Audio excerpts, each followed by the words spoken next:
So before we start today's video, man, I just wanted to tell y'all thank you. Today is a real rough day for me.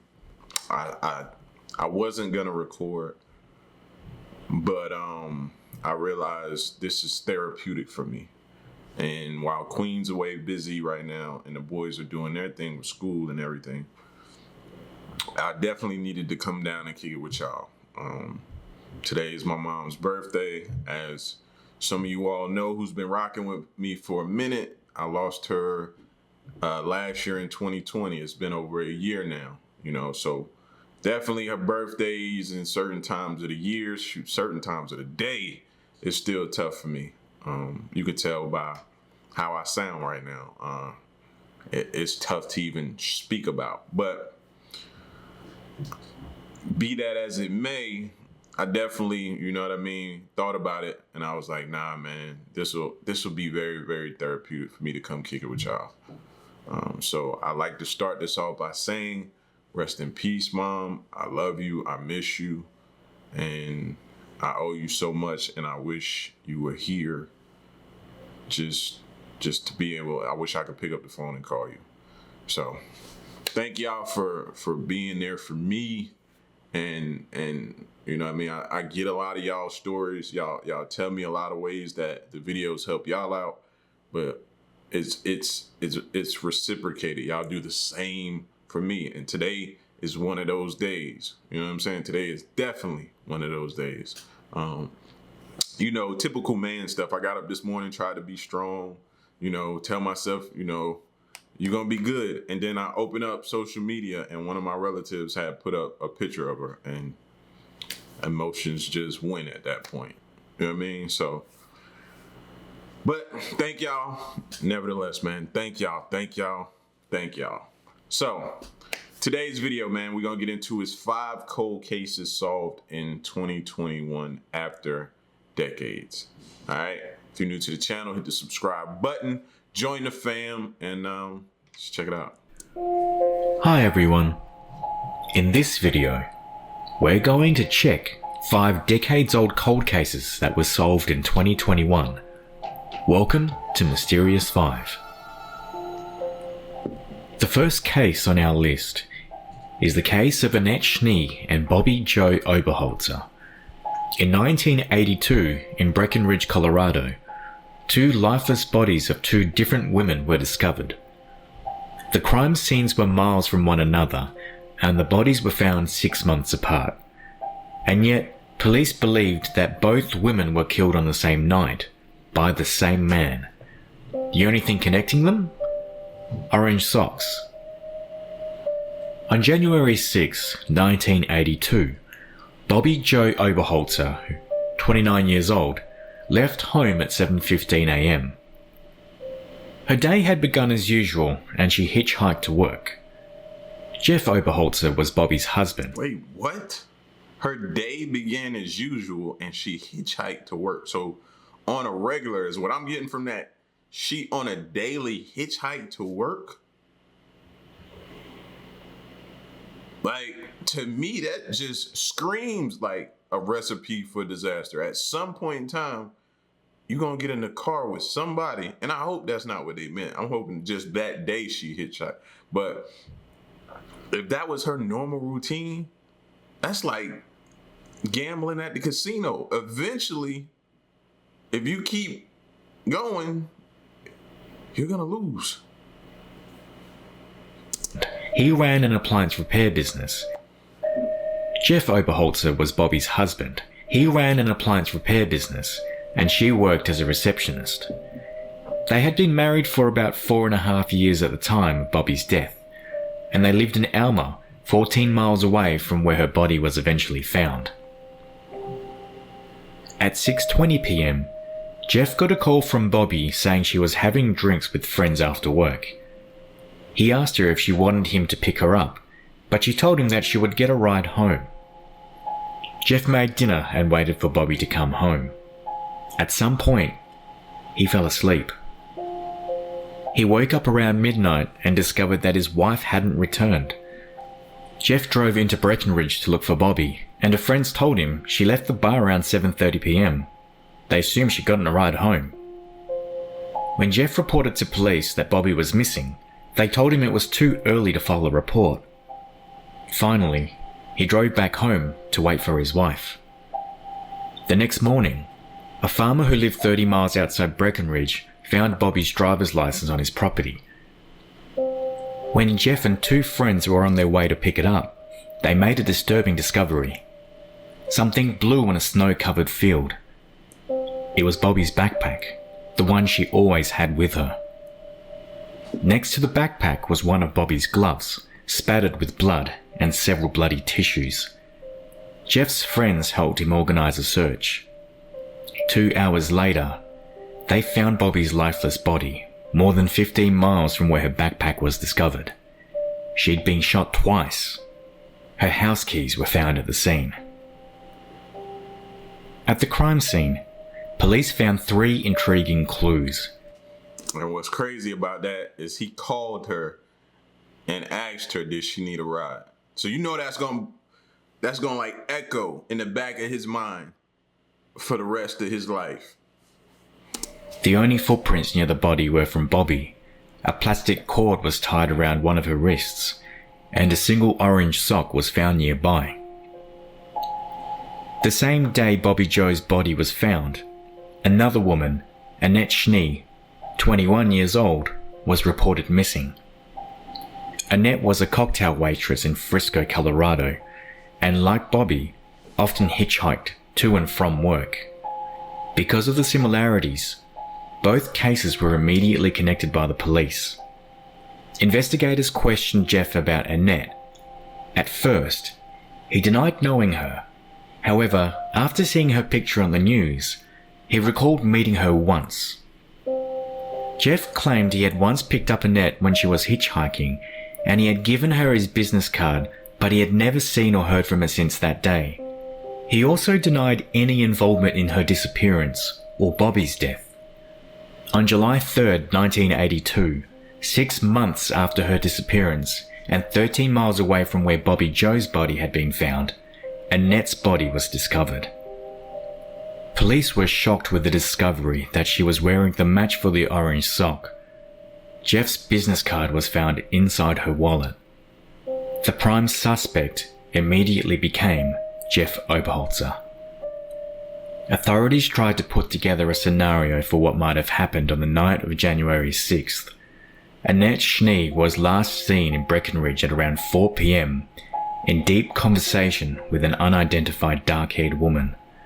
Police believe that around 5 p.m, Annette left to hitchhike home. The suspect picked her up and drove 20 miles south of Breckenridge. He took her down a small dead-end road where he assaulted her in his vehicle. While she was getting dressed, she forgot to put on her other orange sock and attempted to escape when she was shot in the back while running away. Police believe the suspect then drove back to Breckenridge and found his second victim, Bobby Joe Oberholzer.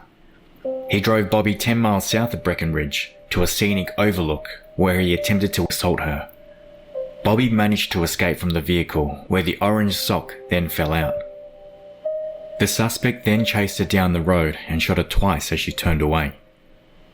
Police felt the fact that Jeff Oberholzer knew both victims was more than just a coincidence. Right. 2 months after his wife's death, Jeff took a polygraph test and passed. From day one, Jeff insisted that he had an alibi. He said that at the time of the deaths, he was at home visiting a friend. For nearly 9 years, no one could find this man. Then in December 1990, he finally surfaced and was questioned about that night. Investigators interviewed the man, who claimed that he had been at Jeff's house. However, his time and Jeff's time of the visit didn't match up. Jeff Oberholzer had always maintained his innocence and claimed that the suspect had to be someone that Bobby knew. She wouldn't have left with a stranger, especially when he offered to pick Bobby up. For years, the blood found on Bobby's gloves and the tissues with her backpack were believed to be hers. However, in the early 1990s, DNA testing determined that it came from a male. The testing also determined that the blood wasn't Jeff's. As a result of this and other evidences, including several alibi witnesses, Jeff was eventually cleared as a suspect in the case. Police looked into several other suspects as well. One was cab driver Thomas Edward Luther, who in February 1982 picked up a hitchhiker in Breckenridge, then beat and assaulted her. While in jail, he allegedly bragged about being responsible for the deaths. According to his girlfriend, he didn't come home on the fateful night. He also lied to investigators and said he was at work at the time. The other suspect, Tracy Petroselli, killed his fiancée in 1981 and went on a multi-state crime spree. During this time, he stayed at Annette's workplace, the Holiday Inn in Frisco. However, neither suspect's DNA matched the evidence from the crime scene. On February 24th, 2021, a 70-year-old man named Alan Lee Phillips was arrested and charged with the deaths. He was also charged with kidnapping and assaulting with a deadly weapon. He is currently being held without bail. Genetic genealogy was used to link the DNA found at the crime scene to Phillips. Investigators also suspect that he may be involved in other crimes throughout Colorado.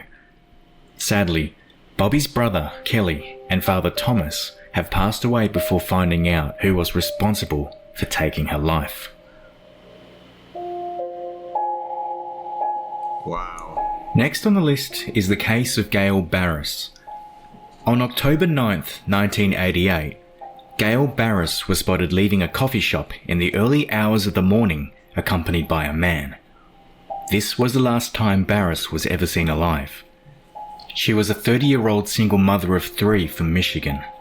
Life was hard, and she worked at 2 different local bars to be able to survive and take care of her 3 children. In the early hours of October 9th, 1988, between 3 and 4 a.m., Barrus was spotted leaving Speed's coffee shop in Battle Creek, Michigan. She was accompanied by a dark-haired man, and that was the last time anyone saw her alive. On October 25th, hunters from Emmett, a nearby town, made a horrifying discovery. They found... Y'all read that? Gail Barrus, 30, of 173 Barney Boulevard, was found dead Tuesday, October 25th. What's today? October 25th. That don't feel creepy to As soon as I saw the date, I was like, that's crazy. And today is Monday, and it was on a 2. It's too close. Y'all be safe today. I look at stuff like that and be like, yo, that's a sign. Stay in the house today. You know what I mean? Time anyone saw her alive. On October 25th, hunters from Emmett, a nearby town, made a horrifying discovery. They found a lifeless body of a woman laying on River Road. The authorities quickly identified the body to be that of Gail Barrus, and an extensive investigation followed. Witnesses were identified and interviewed, and evidence was collected from the crime scene. On October 22nd, just a few days before Barrus's body was discovered and almost 2 weeks after her disappearance, a 24-year-old man named Roger Plato was approached by authorities. Plato's car matched the description from a victim of a different abduction and assault case. At 4:30 p.m, authorities attempted to detain him at gunpoint while he was walking to his car at a parking lot in Bellevue. Plato became aggressive, refused to cooperate, and started fighting back. He was shot when he tried to wrestle the gun from a detective, and as a result, died from the injuries. He was never interviewed. Authorities performed an autopsy, and a blood sample was taken before the body was cremated, which was stored at a private lab at the time. Investigators of Barrus's case turned their attention to Plato's friend and former roommate, Richard Compton. Compton had a vast criminal career, but when approached by investigators, he backed off and denied knowing anything. With no further leads or developments, Barrus's case eventually went cold. In 2018, Battle Creek cold case detective Scott Marshall reopened the case. One of his first discoveries was that Compton's DNA had never been tested, so made Compton his number one suspect. After some investigation, Detective Marshall discovered that Compton had died in 2009 and his body was buried in the County International Cemetery in Austin, Texas. Compton was just 59 years old when he died. Detective Marshall got a search warrant and travelled to Texas to exhume Compton's body. After examination, it was discovered that Compton's DNA samples didn't match that found in Barrus's body, but matched previously unidentified hairs connected to the crime scene. In November 2020, a break in the case emerged, almost by luck. Sergeant Chris Spasic of the Calhoun County Sheriff's Department was taking an inventory of evidence at the department and found a vial containing the blood sample taken from Plato. On January 30th, 2021, it was announced that a state police lab connected the blood to DNA found on Gail Barrus's body, confirming Plato as responsible for assaulting her and taking her life. It's almost likely that Compton witnessed it happening. Both men have already died, and they never had to pay for this horrible crime. However, the Barrus family has expressed their relief on finally being able to have some kind of closure. Detective Marshall said DNA technology is the future for solving cold cases. I'd be wanting to see the interviews or see the official direct quote statement from them, because I like to think in those type of situations closure would be enough for me. But at the same time, I know me. I would be beyond pissed off, bro. That's why every time I hear that, it makes me cringe. We now come to the case of Stephanie Sommers. On August 30th, 1980, Stephanie Sommers was supposed to spend the day with a nephew. They were going to celebrate his birthday and spend a wonderful day together. However, she never appeared. Police eventually found her lifeless body inside her apartment. Sommers was a 36-year-old woman who lived in Silver Lake, Los Angeles, California. She'd only recently moved there from Newhall, Santa Clarita, and she couldn't be more excited. On that fatal day of August 30th, she was at her apartment getting ready to spend the day with her 11-year-old nephew, Kelly Roberts, from Santa Clarita Valley. She was planning to pick him up and take him to Six Flags Magic Mountain as a late birthday present. Kelly got dressed up especially for the occasion. However, his aunt never turned up. Concerned, her family contacted the authorities, who went to check her apartment. That's when they made the grisly discovery. Stephanie's lifeless body was laying inside her apartment. Forensic evidence was collected at the crime scene, and an extensive investigation began. Several people were interviewed. However, the leads went nowhere, and the case went cold. The case remained unsolved for more than 3 decades until Los Angeles detectives received a fresh lead in 2014. It implicated a man named Harold Anthony Parkinson who lived a mile away from the victim, and he could be a main suspect in the case. On June 19, 2014, a DNA sample collected from Parkinson was consistent with the DNA profile taken from Sommers' body, and he was charged with taking her life. However, Parkinson was already in jail, serving between 15 years to life at the Chuckawalla Valley State. Dang, he was already there for something else. Like, bro, he ain't care at this point. Slap another charge. I'm already about to do life. See, that's why I be saying sometimes it's not enough. You get to a fool like this, you like, man, so we can go ahead and convict him of this. Well, he's already serving 15 to life. He don't care about that charge. That's like the episode of The Wire. Y'all remember The Wire? Love, my favorite show. One of my favorite shows, The Wire. And when they have Weebay in the holding chambers, and they grilling him about murders, and they like, well, we need to know about where the other bodies are. And he's like, shoot, for another sandwich and some fries and tater salad, I'll go a few more murders. Meaning I'll tell you where I got a few more bodies that I've done. Like, they don't care at that point. Parkinson was already in jail, serving between 15 years to life at the Chuckawalla Valley State Prison in Blythe for another unrelated attack. This other attack happened in Los Angeles on April 8, 1981, when he shot a man named Derek Eugene Perry. Perry succumbed to the injuries and died. Parkinson was arrested and began serving time for that sentence on March 5, 1982. Perry's sister Dolly said at the time, "I remember the last meal I had with Derek. It was at a Sizzler restaurant. He gave me a hug and told me he loved me." She described her older sibling as an excellent BMX rider and surfer and a brilliant big brother. The motive of the attack was unknown or undisclosed by authorities. After learning that Parkinson was being accused of Sommers' death, Dolly said that he is a dangerous man and should never be allowed back on the streets.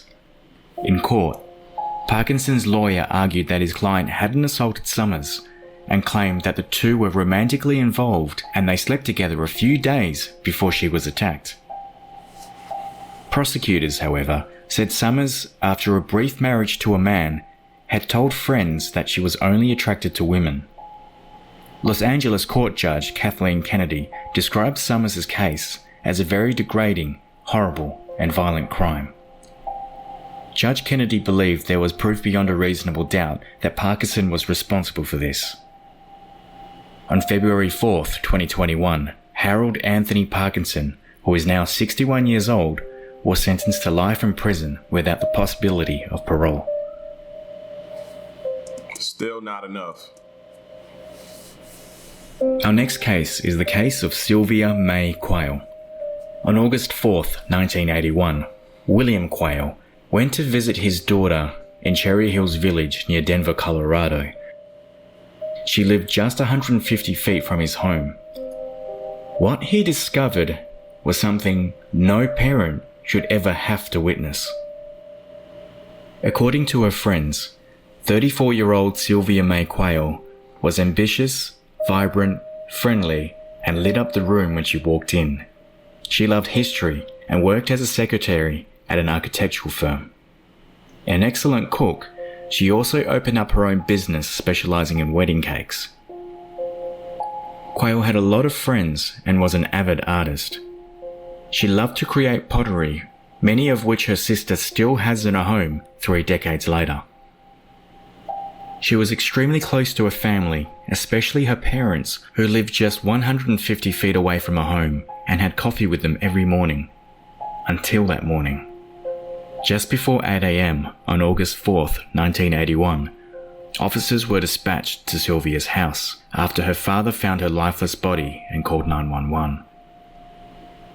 Silvia Quayle had spoken to her sister on the phone the previous night, around 11 p.m, so investigators knew she'd been killed between the time she hung up the phone that night and when her father got to the house 9 hours later. Her father told the officers he'd arrived to find his daughter lying naked on the living room floor. Investigation revealed that she'd been shot, stabbed multiple times, strangled, assaulted. The autopsy confirmed the loss of blood was ultimately the cause of death. Investigators found 2 important clues at the crime scene. The telephone line in the living room and outside the house had been cut, and the bathroom window screen had been removed and tossed into some tall weeds. About 140 more pieces of evidence were collected from the scene, and over time, a variety of technological advances were used on the items as investigators tried to solve the crime. In 1983, 2 years after her death, forensic technicians using an alternate light source found DNA material not from Silvia in the rug where her body was found laying. The same year brought hope for investigators and the Quayle family after notorious serial killer Otis Elwood Toole confessed to have taken Silvia's life. Many of Toole's confessions were later known to be false, along those of his companion, Henry Lee Lucas. Lucas, who died in a Texas prison in 2001, claimed hundreds of victims. However, authorities were only able to confirm a handful. In 1993, the charges against Toole and Silvia's death were dropped. At the time, DNA testing on evidence in the case had proven that Toole was not the source of the DNA found at the crime scene 12 years earlier. In 1995, a section of the rug was cut out and submitted to the Colorado Bureau of Investigation to be tested. 5 years later, the sample provided authorities with an unknown male DNA profile. However, no match was found and the case went cold. In January 2020, Cherry Hills Village cold case detectives and investigators decided to use the recent technology of genetic genealogy in Silvia's case. 4 months later, a name surfaced: David Dwayne Anderson. At the time of Silvia's death, Anderson, then 22 years old, lived a couple of miles away from her. Cold case detectives began investigating Coincidence? I think not. Anderson. One particular investigator, Robert Fuller, travelled to Cozad, where Anderson now lived, to secretly collect the suspect's DNA. Fuller was able to recover 2 trash bags Anderson had tossed into a dumpster. Inside were 15 items that potentially held Anderson's genetic material. Included among the items was a vanilla Coke can. On January 29, 2021, genetic material taken out of the vanilla Coke can matched the ones found in the body and crime scene. When investigators looked into Anderson's past, they found a string of at least 8 home and business burglaries between 1981 and 1986. In one of the home burglaries, he removed and tossed a window screen to gain entrance. Anderson, now 62 years old, was arrested on February 10, 2021. The first photograph is of Anderson in 1980. If anyone recognizes this photograph of him from this time period and has information surrounding or involving this case, we ask that you please call the Cherry Hills Village Police Department tip line at 720-305-9831.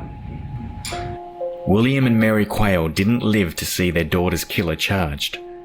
William died in 1999, and his wife followed 10 years later. Like I said, bro, one of the scariest things if you have children, fam, going to visit them and finding them dead, and then not even getting closure at that, and this fool lived well into his senior years. It's not right, man.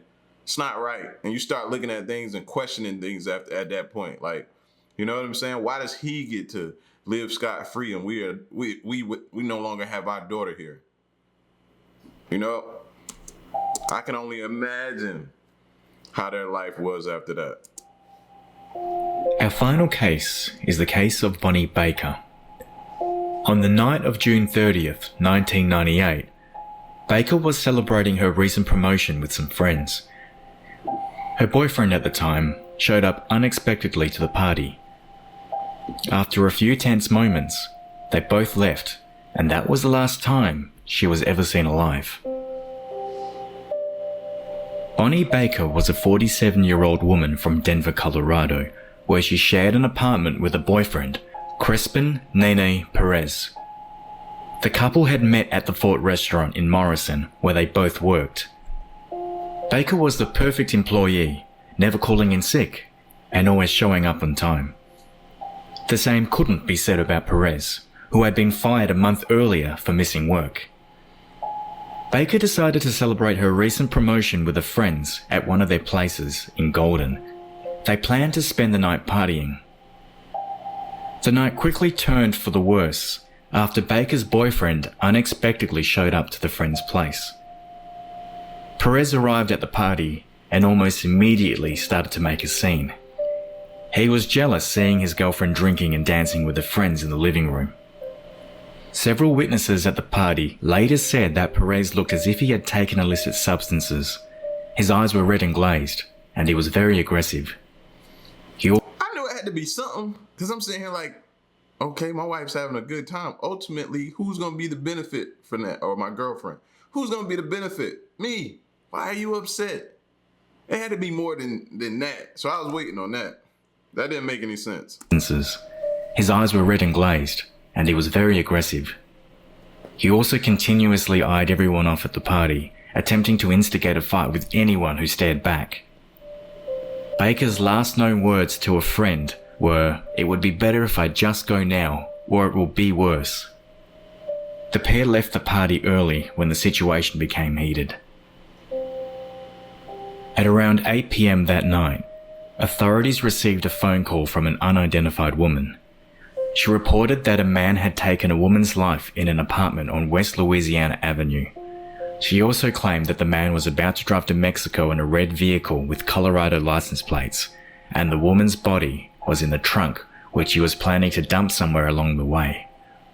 When tracing the call, police found that it was made from a payphone, so they rushed to the address given. In the apartment, there were no signs of a struggle, and no one was found. The next day, Perez's car was involved in a single vehicle collision near Globe, Arizona, but he fled the scene on foot. Of course, he got a body in the back. The car ended up being impounded, and upon examination, blood was collected from the trunk as evidence. The case was shelved, but was reinvestigated a year later due to possible new evidence. On July 31st, 1999, two boys went horseback riding in a remote part of a Navajo reservation in New Mexico. They stumbled across what appeared to be a human skull and immediately... So he dumped the body before it. Oh, okay, I was about to say, it's been sitting there all that time and they never checked the vehicle? Immediately contacted authorities. After searching the area, investigators found several more skeletal remains. Despite the find, the results of the autopsy and the reason for the death remained inconclusive. The case went cold due to the lack of evidence and correlation between Baker, the missing person, and the found remains.